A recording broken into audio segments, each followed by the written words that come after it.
ಜಾನಪದ ಕಲೆಗಳು. ಜಾನಪದ ಕಲೆಗಳು ಮನುಷ್ಯನಷ್ಟೇ ಪ್ರಾಚೀನವಾದವು. ಅನುಕರಣೆಯಿಂದ ಅರಿತಿದ್ದನ್ನು ಒಂದೆಡೆ ದಾಖಲಿಸಬೇಕೆಂಬ ಮನುಷ್ಯ ಸಹಜ ಗುಣದಿಂದ ಇಂಥ ಕಲೆಗಳು ಅಸ್ತಿತ್ವಕ್ಕೆ ಬಂದಿದೆ. ಜಾನಪದ ಕಲೆ ಮತ್ತು ಕಲಾವಿದರು ಗ್ರಾಮೀಣ ಭಾರತದ ತಾಯಿ ಬೇರುಗಳಿದ್ದಂತೆ. ಜನಜೀವನ ಮತ್ತು ಉನ್ನತ ಸಾಂಸ್ಕೃತಿಕ ಪರಂಪರೆ ಬಿಂಬಿಸುವ ಜಾನಪದ ಕಲೆಗಳು ಗ್ರಾಮೀಣ ಭಾರತದ ಜೀವಾಳವಾಗಿದೆ. ಹಾಯ್ ಫ್ರೆಂಡ್ಸ್, ನಾನು ನಿಮ್ಮ ಯೂಟ್ಯೂಬ್ ಗೆಳತಿ ಆಶಾರಾಣಿ ಮಲೆನಾಡು ಹುಡುಗಿ. ನನ್ನ ಯೂಟ್ಯೂಬ್ ಚಾನಲ್ಗೆ ನಿಮಗೆಲ್ಲ ಮತ್ತೊಮ್ಮೆ ಸ್ವಾಗತ. ಫ್ರೆಂಡ್ಸ್, ನಾನಿವತ್ತು ಒಂದು ಸ್ವರ್ಗಕ್ಕೆ ಕರ್ಕೊಂಡು ಹೋಗ್ತೀನಿ. ಸ್ವರ್ಗ ಎಲ್ಲಿದೆ ಅಂದರೆ ನಮ್ಮ ಜಾನಪದ ಜೀವನದಲ್ಲಿದೆ, ಹಳ್ಳಿಗಾಡಿನಲ್ಲಿದೆ, ಹಳ್ಳಿ ಸಂಸ್ಕೃತಿಯಲ್ಲಿದೆ, ಹಳ್ಳಿಯ ಜನಜೀವನದಲ್ಲಿದೆ. ಹಳ್ಳಿಯೇ ಹಸಿರು, ಹಳ್ಳಿಯೇ ಉಸಿರು. ಈ ಹಳ್ಳಿಯ ಜೀವನ ಶೈಲಿ ಇದೆಯಲ್ಲ, ಅದು ಅತ್ಯಂತ ಆರೋಗ್ಯಕರವಾದ ಜೀವನ ಶೈಲಿ. ಅಂತಹ ಜೀವನ ಶೈಲಿಯನ್ನು, ಸಾಂಸ್ಕೃತಿಕ ಕಲೆಗಳನ್ನು, ಜನಪದ ಆಚಾರ ವಿಚಾರಗಳನ್ನು, ಜಾನಪದ ಜನಜೀವನವನ್ನು, ಜಾನಪದ ಸಾಂಸ್ಕೃತಿಕ ಕಲೆಗಳನ್ನು ಎಲ್ಲವನ್ನು ಒಂದೆಡೆ ನಮ್ಮ ಎಸ್.ಎಲ್. ನಾಗೇಗೌಡ ಸರ್ ಅವರು ಕಲೆ ಹಾಕಿದ್ದಾರೆ. ಇದು ಜಾನಪದ ಲೋಕ. ಸ್ವರ್ಗನೇ ಭೂಮಿಗಿಳಿದಂತೆ ತೋರುವಂತಹ ಜಾನಪದ ಲೋಕ. ಈ ಒಂದು ಹೈಟೆಕ್ ಸಿಟಿನಲ್ಲಿ, ಕಾಂಕ್ರೀಟ್ ಸಿಟಿನಲ್ಲಿ ಬದುಕಿ ಅನಾರೋಗ್ಯದ ಗೂಡಾಗಿರುವ ನಾವು ಇಂತಹ ಸ್ವರ್ಗವನ್ನು ಅಟ್ಲೀಸ್ಟ್ ಒಂದು ದಿನ ಅಲ್ಲಿಗೆ ಸ್ಪೆಂಡ್ ಮಾಡಿ ನೋಡಿದ್ರೆ ಎಷ್ಟೋ ನಮ್ಮ ಮನಸ್ಸು ಚೈತನ್ಯಗೊಳ್ಳುತ್ತೆ, ಉಲ್ಲಾಸಗೊಳ್ಳುತ್ತೆ, ಎಷ್ಟೋ ಒಂದು ಆರೋಗ್ಯ ಸಿಕ್ಕಂಗೆ ಅನ್ನಿಸ್ತಾ ಇರುತ್ತೆ. ಅಷ್ಟೂ ಚೆನ್ನಾಗಿರುವಂತಹ ಜಾನಪದ ಲೋಕಕ್ಕೆ ನಿಮ್ಮನ್ನು ಕರ್ಕೊಂಡು ಹೋಗ್ತಾ ಇದ್ದೀನಿ. ಈ ಜಾನಪದ ಲೋಕ ಎಲ್ಲಿದೆ ಅಂತಂದರೆ, ಬೆಂಗಳೂರು ಮತ್ತು ಮೈಸೂರು ಹೆದ್ದಾರಿಯಲ್ಲಿ ಬೆಂಗಳೂರಿನಿಂದ ದಕ್ಷಿಣಕ್ಕೆ 50 ಕಿಲೋಮೀಟರ್ ದೂರದಲ್ಲಿ ರಾಮನಗರ ಇದೆ. ಆ ರಾಮನಗರದಲ್ಲಿ ಎಸ್.ಎಲ್. ನಾಗೇಗೌಡ ಸರ್ ಅವರು ಈ ಒಂದು ಜಾನಪದ ಕಲೆಯನ್ನು ಹುಟ್ಟು ಹಾಕಿದ್ದಾರೆ. ಅವರ ಕನಸಿನ ಕೂಸು ಇದು. ಇದಕ್ಕೆ ಎಷ್ಟು ಶ್ರಮ ಪಟ್ಟಿದ್ದಾರೆ ಅಂದರೆ, ಅವರು ಅದನ್ನು ಈ ಥಾಟ್ ತಗೊಂಡಾಗಿಂದ ನಾನಿಲ್ಲೊಂದು ಜಾನಪದ ಲೋಕ ಮಾಡಬೇಕು ಅಂತೇಳಿ ಥಾಟ್ ತಗೊಂಡಾಗಿಂದ ಅದನ್ನು ಆ ಒಂದು ಮೆಟೀರಿಯಲ್ಸ್ನ ಕಲೆ ಹಾಕಲಿಕ್ಕೆ ಅವರು ಸುಮಾರು 5 ವರ್ಷಗಳನ್ನು ತಗೊಂಡು ಈ ಒಂದು ಜಾನಪದ ಲೋಕವನ್ನು ತಂದಿದ್ದಾರೆ. ಈ ಜಾನಪದ ಲೋಕದ ಒಳಗಡೆ ಅಂದರೆ ಈ ಸ್ವರ್ಗದ ಒಳಗಡೆ ಹೋಗೋಣ ಬನ್ನಿ ಸ್ನೇಹಿತರೆ. ಈ ಒಂದು ಸ್ವರ್ಗದ ಒಳಗಡೆ ಹೋಗಿ ಈ ಎಲ್ಲವನ್ನ ಜಾನಪದ ಲೋಕವನ್ನೇ ನೋಡ್ಕೊಂಡು ಬರೋಕ್ಕೂ ಮುಂಚೆ ನನ್ನ ಚಾನಲ್ಗೆ ಯಾರು ಹೊಸದಾಗಿ ಬಂದಿದ್ದೀರಾ, ನನ್ನ ವಿಡಿಯೋವನ್ನು ಯಾರು ಫಸ್ಟ್ ಟೈಮ್ ನೋಡ್ತಾ ಇದ್ದೀರಾ, ದಯವಿಟ್ಟು ಸಬ್ಸ್ಕ್ರೈಬ್ ಮಾಡ್ಕೊಂಡು ನೋಡಿ. ಪಕ್ಕದಲ್ಲಿರುವ ಬೆಲ್ ಐಕನನ್ನು ಪ್ರೆಸ್ ಮಾಡಿ, ಲೈಕ್ ಮಾಡಿ, ನಿಮಗೆ ಏನು ಅನ್ನಿಸ್ತು ಕಾಮೆಂಟ್ ಮಾಡಿ, ಇಷ್ಟ ಆದಲ್ಲಿ ಶೇರ್ ಮಾಡಿ. ಬೆಂಗಳೂರು ಮೈಸೂರು ಹೆದ್ದಾರಿಯಲ್ಲಿ ರಾಮನಗರದಿಂದ 4 ಕಿಲೋಮೀಟರ್ ದೂರದಲ್ಲಿರುವ ಜಾನಪದ ಲೋಕ ಸಿಕ್ಕತ್ತೆ. ಆಕರ್ಷಕ ಹೆಬ್ಬಾಗಿಲುಗಳುಳ್ಳ ಜಾನಪದ ಲೋಕ ನಿವೃತ್ತ IAS ಅಧಿಕಾರಿ, ಸಾಹಿತಿ, ಜಾನಪದ ಬ್ರಹ್ಮ ದಿವಂಗತ ಎಸ್.ಎಲ್. ನಾಗೇಗೌಡರ ಕನಸಿನ ಸಾಕಾರ ರೂಪ. 15 ಎಕರೆ ಪ್ರದೇಶದಲ್ಲಿ ಹರಡಿಕೊಂಡಿರುವ ಜಾನಪದ ಲೋಕದಲ್ಲಿ ವಿಹರಿಸುವುದೇನೆಂದರೆ, ಕರ್ನಾಟಕದ ಗ್ರಾಮೀಣ ಸಂಸ್ಕೃತಿಯ ಆಳ ಹರವುಗಳ ವಿಸ್ಮಯ ಜಗತ್ತನ್ನು ಹೊಕ್ಕಂತೆ ಭಾಸವಾಗತ್ತೆ. ಲೋಕಮಾತಾ ಪ್ರದರ್ಶನಾಲಯದ ಮುಂದೆ ನಿಂತಿರುವ ಜಾನಪದ ಲೋಕದ ಶಿಲ್ಪಿ ನಾಡೋಜ ದಿವಂಗತ ನಾಗೇಗೌಡರ ಭವ್ಯ ಮೂರ್ತಿ ನಮ್ಮನ್ನು ಸ್ವಾಗತಿಸುತ್ತೆ. ಮೂರ್ತಿಯ ಹಿಂಭಾಗದಲ್ಲಿರುವ ಲೋಕಮಾತಾ ವಸ್ತು ಸಂಗ್ರಹಾಲಯದಲ್ಲಿ ಗ್ರಾಮೀಣ ಗೃಹೋಪಯೋಗಿ ವಸ್ತುಗಳ ಸಂಗ್ರಹವನ್ನು ನಾವಿಲ್ಲಿ ಕಾಣಬಹುದು. ಸುಮಾರು 1500 ಜನಗಳು ಕೂರಬಹುದಾದಂತಹ ವಿಶಾಲ ಬಯಲು ರಂಗಮಂದಿರ ಇದೆ ಇಲ್ಲಿ. ಇದು ಗ್ರೀಸ್ನ ಎಪಿಕ್ ರಂಗಮಂದಿರದ ಮಾದರಿಯಲ್ಲಿ ನಿರ್ಮಿಸಿದ್ದಾರೆ. ಇಲ್ಲಿ ವರ್ಷ ಇಡೀ ಅನೇಕ ಸಾಹಿತ್ಯಿಕ, ಸಾಂಸ್ಕೃತಿಕ ಕಾರ್ಯಕ್ರಮಗಳು ನಡೀತಾ ಇರುತ್ತೆ. ಜಾನಪದ ಕಲೆಗಳಿಗೆ ಸಂಬಂಧಿಸಿದ ಸಾಕ್ಷ್ಯಚಿತ್ರ ಹಾಗೂ ಇನ್ನಿತರ ದೃಶ್ಯ ಪ್ರದರ್ಶನಗಳಿಗಾಗಿ ವಿಡಿಯೋಸ್ಕೋಪ್ನ ಪ್ರತ್ಯೇಕ ಸಭಾಂಗಣ ಇದೆ ಇಲ್ಲಿ. ಲೋಕಮಾತಾ ಮಂದಿರದ ಸಮೀಪದಲ್ಲೇ ಚಿತ್ರಕುಟೀರ ಇದೆ.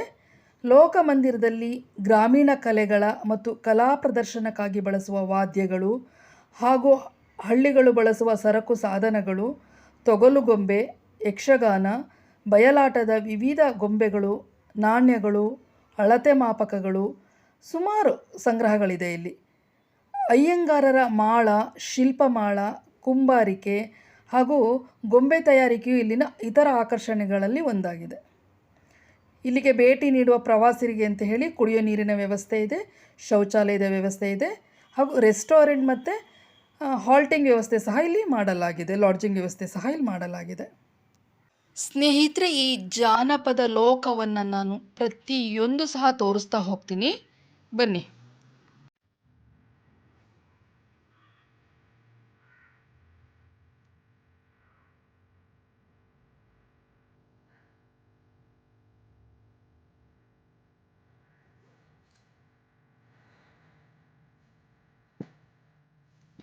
ಹಳ್ಳಿಗರು ಗಾಣದಿಂದ ಎಣ್ಣೆನ ತೆಗೆಯೋದು, ಬಾವಿಯಲ್ಲಿ ನೀರು ಸೇದೋದು, ನೀರು ಹೊತ್ಕೊಂಡು ಹೋಗೋದು, ಎಷ್ಟು ಅದ್ಭುತವಾಗಿ ಪ್ರತಿಮೆಗಳನ್ನು ನಿರ್ಮಿಸಿದ್ದಾರೆ. ನ್ಯಾಚುರಲ್ ಅನ್ನಿಸ್ತಾ ಇರುತ್ತೆ. ಬಾವಿ ಸಹ ನ್ಯಾಚುರಲ್.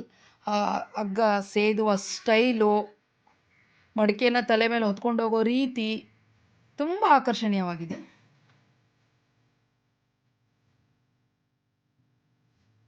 ಮನೆಯ ಜಗಲಿ ಮೇಲೆ ಹಿಂದೆ ಹಳ್ಳಿಗರು ಕೂತ್ಕೊಂಡು ರಾಗಿ ಜೋಳ ಬೀಸ್ತಾ ಇರ್ತಾ ಇದ್ರು. ಭತ್ತವನ್ನ ಕುಟ್ಬಿಟ್ಟು ಅಕ್ಕಿ ತೆಗಿತಾ ಇದ್ರು. ಪಕ್ಕದಲ್ಲಿ ಕೊಟ್ಕೆ ಇರ್ತಾ ಇತ್ತು. ಎಲ್ಲವನ್ನ ಪ್ರತಿಯೊಂದು ನ್ಯಾಚುರಲ್ ಆಗಿ ಒಂದು ಹಳ್ಳಿ ಹೇಗೆ ನಡೆಯುತ್ತೆ ಹಾಗೆ ತೆಗ್ದಿದ್ದಾರೆ ಫ್ರೆಂಡ್ಸ್. ಇದು ರಾಗಿ ಬೀಸೋ ಕಲ್ಲು. ಹಿಂದೆ ಮನೆಯಲ್ಲಿ ಸ್ವಲ್ಪ ಸ್ವಲ್ಪ ಬೀಸ್ಕೊಳ್ತಾ ಇದ್ರು. ಜಾಸ್ತಿ ಊರಿಗೊಟ್ಟಿಗಾಗಬೇಕು ಅಂತ ಇದ್ರೆ ಅದನ್ನ ಈ ರೀತಿನಲ್ಲಿ ಎಮ್ಮೆಯನ್ನ ಕಟ್ಟಿ ಬೀಸ್ತಾ ಇದ್ರು.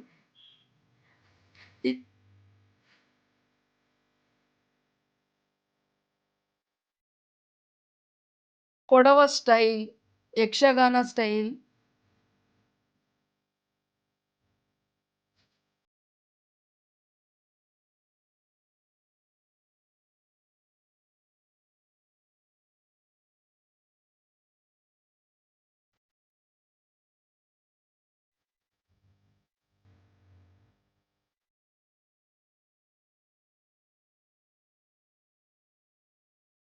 ಸಾಮಾನ್ಯ ಜನಜೀವನ.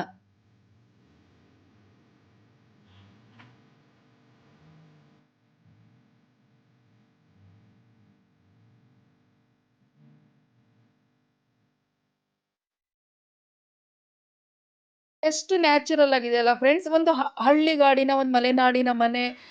ಗಂಡ ಸೌದಿ ಹೊಡಿತಾ ಇರ್ತಾರೆ ಬೆಳಗ್ಗೆ ಅಡುಗೆ ಮಾಡಲಿಕ್ಕೆ. ಹೆಂಡತಿ ಅಕ್ಕಿ ರಾಗಿ ಯಾವ್ದು ಅವ್ರು ಏನು ಜೋಳ ಅವ್ರು ಏನು ಉಪಯೋಗಿಸ್ತಾರೋ ಅದನ್ನ ಹಸನ್ ಮಾಡ್ತಾ ಇರ್ತಾರೆ, ಬೀಸ್ತಾ ಇರ್ತಾರೆ, ಕುಟ್ತಾ ಇರ್ತಾರೆ. ಹೊರಗಡೆ ಕುರಿ ಕಟ್ಟಿರ್ತಾರೆ, ಕೋಳಿ ಸಾಕಿರ್ತಾರೆ. ಇನ್ನೊಂದು ವಿಶೇಷತೆ ನೋಡಿ, ಆ ಮನೆಯ ಕಟ್ಟೆನಲ್ಲೇ ಕೋಳಿ ಗೂಡು ಮಾಡಿದ್ದಾರೆ. ಎಷ್ಟು ವಿಶೇಷತೆ ಅಲ್ವಾ ಅದು.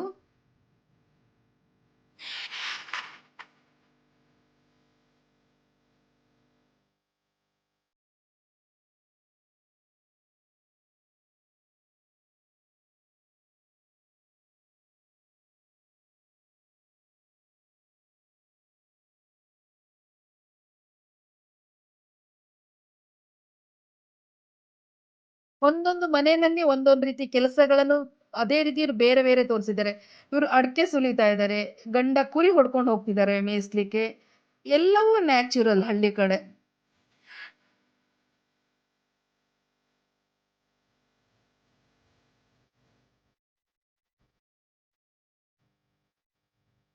ಆ ಮನೆಗಳನ್ನು ಅಷ್ಟೇ ನ್ಯಾಚುರಲ್ ಆಗಿ ಕಟ್ಟಿದ್ದಾರೆ ಫ್ರೆಂಡ್ಸ್. ಇಲ್ಲಿ ದೋಣಿ ವಿಹಾರ ಇದೆ. ನಾವು ಹೋದಂತ ಸಂದರ್ಭದಲ್ಲಿ ಅದನ್ನ ನಿಲ್ಲಿಸಿದ್ರು. ಇಲ್ಲೂ ನೋಡಿ, ಏತ ನೀರಾವರಿ, ಕಪಿಲೆ ಅಂತ ಹೇಳ್ತಾರೆ. ಕಪಿಲೆ ಅಂದ್ರೆ ಆ ನೀರನ್ನ ಒಂದು ಏತದ ಮೂಲಕ ಎತ್ಕೊಂಡು ಜಮೀನಿಗೆ ಹಾಕ್ತಾರಲ್ಲ, ಆ ತರ ಇದೆ. ಅಲ್ಲಿ ಒಬ್ಬ ರೈತ ಬೇಸಾಯ ಮಾಡ್ತಾ ಇದ್ದಾರೆ. ಎಷ್ಟು ಚೆನ್ನಾಗಿ ಆ ನಾಗೇಗೌಡ ಸರ್ದು ಕಲ್ಪನೆ ಅತ್ಯದ್ಭುತವಾಗಿದೆ.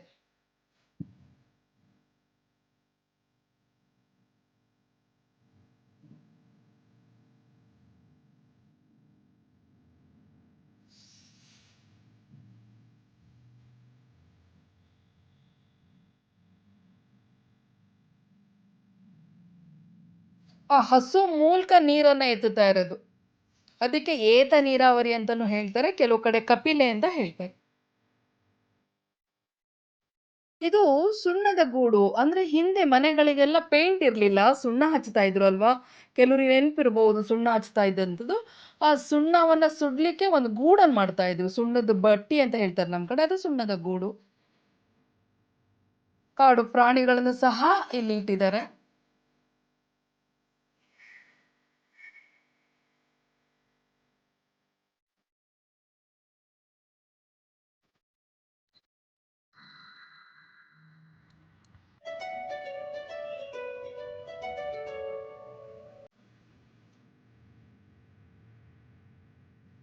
ಅಲ್ಲಿ ಒಂದು ಆರ್ಟಿಫಿಷಿಯಲ್ ಕಾಡನ್ನು ನಿರ್ಮಾಣ ಮಾಡಿದ್ದಾರೆ. ಅಲ್ಲಿ ಹೆರಗನಹಳ್ಳಿ ಅಮ್ಮನ ಗುಡಿ ಅಂತ ಹೇಳಿ ಒಂದು ದೇವಸ್ಥಾನ ಟೈಪ್ ಮಾಡಿದ್ದಾರೆ. ಅಂದರೆ ಗುಡಿ ಕಟ್ಟಿಲ್ಲ, ಅಲ್ಲಿ ಲಿಂಗವನ್ನು ಕೂರಿಸ್ಬಿಟ್ಟು ಮುಂದೆ ಬಸವಣ್ಣನ ಕೂರಿಸಿ ಅದೊಂದು ಗುಡಿ, ಅಂದರೆ ದೇವಸ್ಥಾನ, ದೇವರ ಸ್ಥಳ ಅಂತ ಹೇಳಿ ಮಾಡಿದ್ದಾರೆ. ಇದು ಸಹ ಒಂದು ರೀತಿ ಅಟ್ರಾಕ್ಷನ್ ಅಲ್ಲಿಗೆ. ಈ ಕಲ್ಪನೆ ಎಷ್ಟು ಚೆನ್ನಾಗಿದೆ ಅಲ್ಲ, ಬಯಲಲ್ಲಿ ಶಿವನ ಒಂದು ಗುಡಿ ಟೈಪು.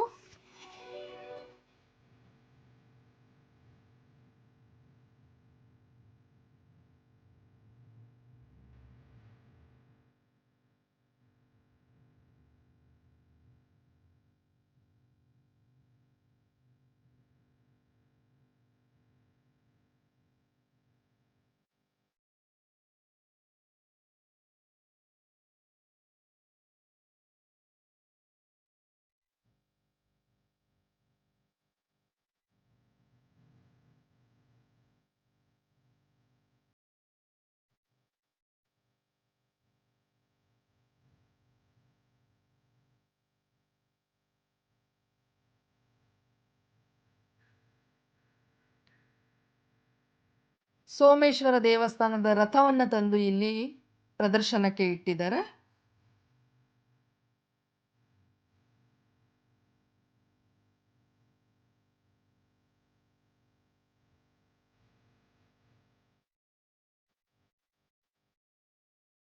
ಹಾಗೆ ಒಂದು ಮಕ್ಕಳ ಆಟಿಕೆಯ ಒಂದು ಫೀಲ್ಡ್ ಮಾಡಿದ್ದಾರೆ. ನನ್ನ ವಿಡಿಯೋ ನಿಮಗೆಲ್ಲ ಇಷ್ಟ ಆಯ್ತಲ್ವಾ? ನೋಡಿದ್ದಕ್ಕೆ ತುಂಬ ಥ್ಯಾಂಕ್ಸ್.